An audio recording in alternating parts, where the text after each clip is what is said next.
What's up everyone? Welcome to the Brawl project. Historic Brawl is coming back to MTG Arena for another F&M at home on June 19th, and we're going to have some new cards to play with from Historic Anthology 3. I'm personally really excited to try out two new strategies, and that's what we'll be taking a look at in this video. Now, if you're brand new to Historic Brawl, I have made a couple more in-depth videos using all the cards that we had before and a bunch of cards from Aquaria, so be sure to check those out if you're looking for a place to get started. But I have two MEMETASTIC strategies today that I am really excited to check out during the event. As always, links to these decks on Scryfall will be in the description of the video, so if you're looking for something that you can import into MTG Arena, they'll be there. Finally, if you like this video, be sure to hit the like and subscribe buttons if you want to see more Brawl content in the future. Alright, let's go. Alright, the first deck we're going to take a look at today is Ulamog, the Ceaseless Hunger Mono Colorless. That's right, Mono Colorless. It is a much beloved meme of the Commander formats because if your Commander is Mono Colorless, that means that you can't have any mana symbols anywhere on any of the cards in your deck. Fortunately, Brawl does provide an exception where we do get to play basic lands. That's necessary in order to have enough lands to cast our 10 mana commander. Anyway, let me read what Ulamog does. It's a 10 cost 10/10, indestructible. When you cast the spell, exile 2 target permanents. Whenever Ulamog, the Ceaseless Hunger, attacks, defending player exiles the top 20 cards of their library. So Ulamog does two things very well. It removes threats, and it's a cast trigger, which means that the spell doesn't have to resolve in order for the trigger to exile 2 permanents to resolve. So if your opponent neutralizes Ulamog or something like that, you still get that trigger. They have to play something like a Tail's End specifically on the trigger. You would still get the creature. So that's pretty nice counter protection. And also, whenever it attacks exiles the top 20 cards of their library, you don't even have to connect in order for Ulamog to do some work. So usually Ulamog's going to end the game in 2 swings in 60 card formats, especially once you take into account what stage of the game you're going to be playing Ulamog. It's probably going to be kind of late. So this does something that we really needed in mono colorless decks. I mentioned we can't have colored mana symbols anywhere, and right now that means that we can't have any sort of instants or sorceries. Usually All is Dust is a staple in the commander versions of mono colorless, but we do not have access to that yet, not even with the historic anthologies. So we do need some much needed interaction, and Ulamog does exactly that for us. We also have some other cards that are in standard that do a pretty good job of that. Googan is one of the best cards in our deck. It destroys basically any non-land permanent when it enters the battlefield, and then it sticks around to reduce the cost of all of the rest of our cards, as well as make creatures and draw cards. Sounds great, right? Colorless spells cost 2 less to cast. That applies to everything in our deck, so Googan is probably the card that we want to see most often that is not our commander. We also have Meteor Golem, a 7 mana destroy target non-land permanent. You've probably seen this one a few times. It's pretty useful. And we're going to have to reach pretty far into the card pool for some other ways of interacting with our opponent. Transmogrifying Wand destroys creatures but leaves behind a 2/4 Ox, and that Ox can still beat down, but it's a lot better than being hit by, oh, I don't know, like a Questing Beast each turn, or something that hits even harder, like a Thorn Mammoth. We also have Ratchet Bomb from Historic Anthology 3. That's another source of removal that has actually seen a fair amount of competitive play, good at dealing with swarms of enemies, especially tokens. And that's pretty much it for the good, reasonable removal. We also have to play limited all-stars like Blood Tallow Candle, Scalding Cauldron, and Springjaw Trap, just so that we have a little more interaction, because we're in desperate need of it. Now, the thing that artifacts do quite well is produce mana, right? Mana rocks are a staple of any commander format.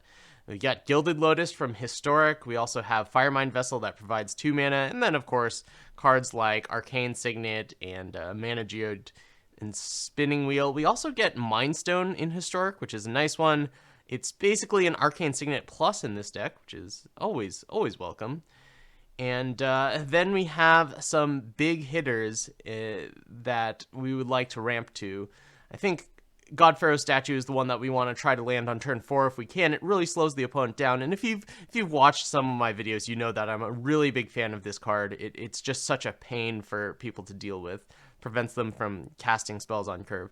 We also get the Immortal Sun in Historic. It's a nice value engine. It does a little bit of everything. It does a lot of shutting off Planeswalkers, which is certainly good depending on what you play against.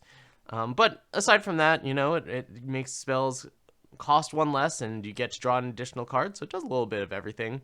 And from Historic Anthology 3, we get Platinum Angel, which is, it sounds like it has a really cool effect, but it's really difficult to protect Platinum Angel. Usually opponents can deal with it, but if they don't deal with it, then they can't yet win. So it is just another way of trying to stay alive until we can get to Ulamog. And Akroma's Memorial, this one, if you've never played with this in Commander, I strongly recommend it. It does a surprising job of shutting down what the opponent can do to you. I mean, if your opponent's playing like a green-black deck, most of their interaction is going to be black, which means that they can't kill your creatures.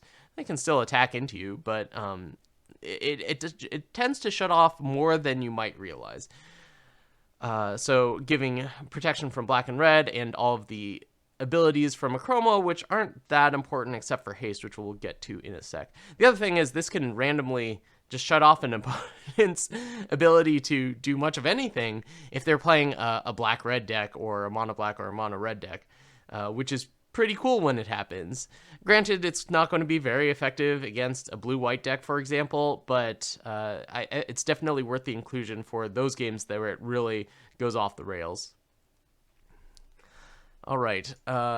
We also want to give Ulamog haste. I don't know if want is the right word for it, but we're happy to give Ulamog haste because Ulamog finishes the game in 2 turns, in 2 attacks. If we can give it haste, it will end the game 1 turn sooner. So we have Crashing Drawbridge and Akroma's Memorial in order to try to make that happen 1 turn sooner. Crashing Drawbridge is also there for the important function of making sure that we try to stay alive.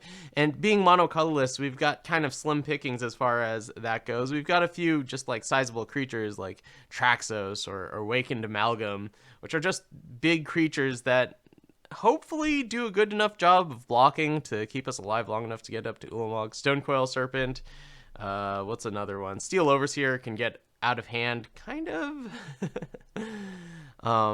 And Karn, but these are mostly just speed bumps to get up to Ulamog. I should also mention we have Icy Manipulator. That used to be a really, really powerful card, but I don't think we can freeze down our opponent's lands, and it just hasn't aged quite as powerfully as some other cards. All right, so let's talk about the mana base. We're playing 28 lands, definitely want a high land count for Ulamog since it costs 10. And you'll notice we get to play a lot of fun ones, like Zhalfirin Void gets some bonus on top of providing untapped colorless mana, Mobilized District, a favorite of mine. We're even playing some cards that have effects that aren't too relevant, like Reliquary Tower. I don't think in this deck we're going to be over our maximum hand size too often, or like Unclaimed Territory, which basically just says that it produces colorless mana. But there is a purpose for that, and one of them is Awakened Amalgam, which gets power and toughness equal to the different named lands you control, so we want this to be at least a 4/4 when we play it.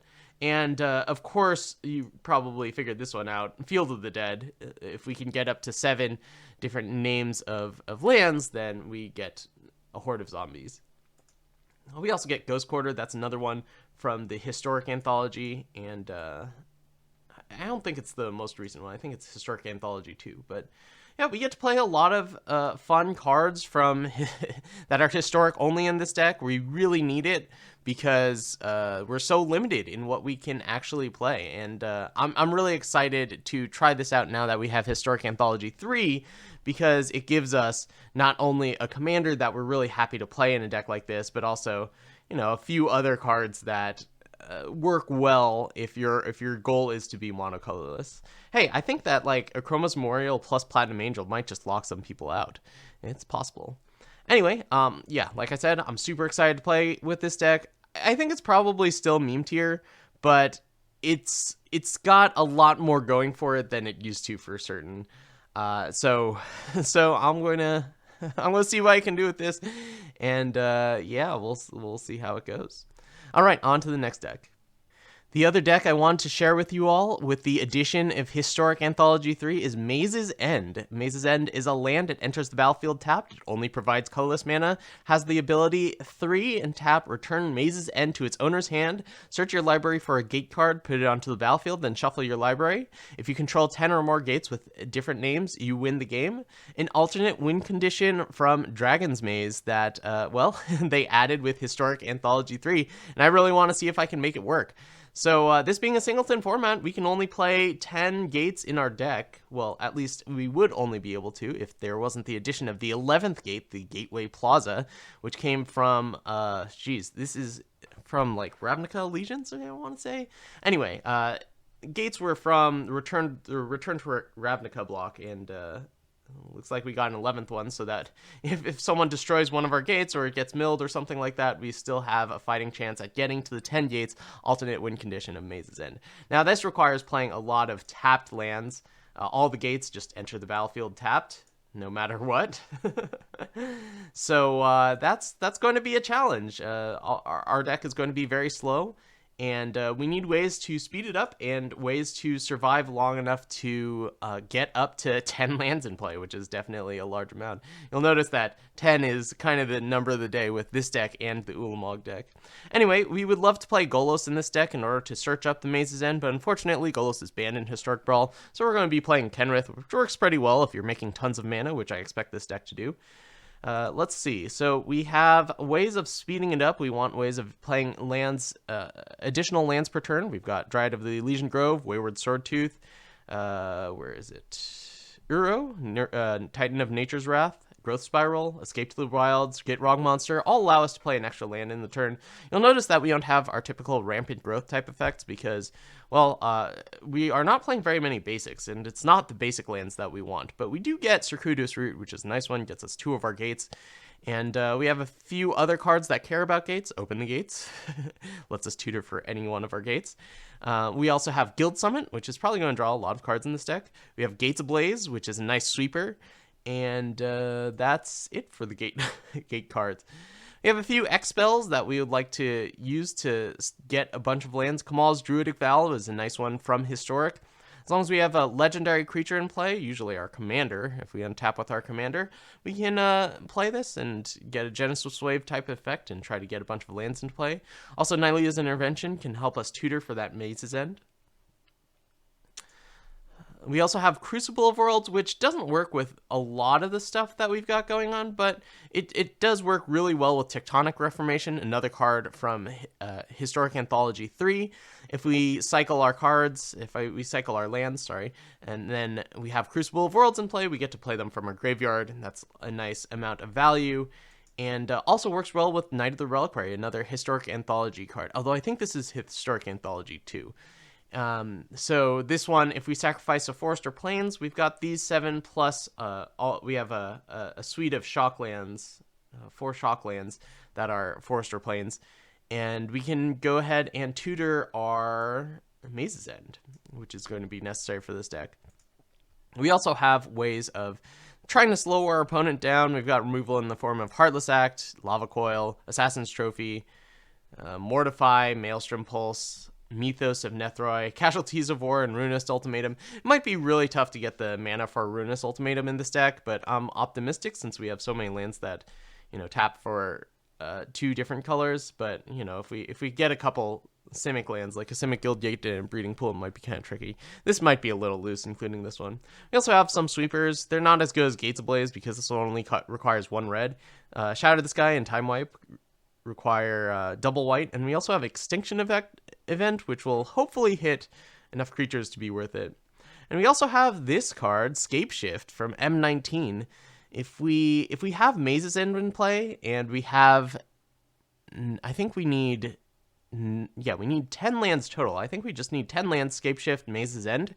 Then we can Scapeshift, float a bunch of mana, Scapeshift, get all the gates we need, and then activate the Maze's End for the victory.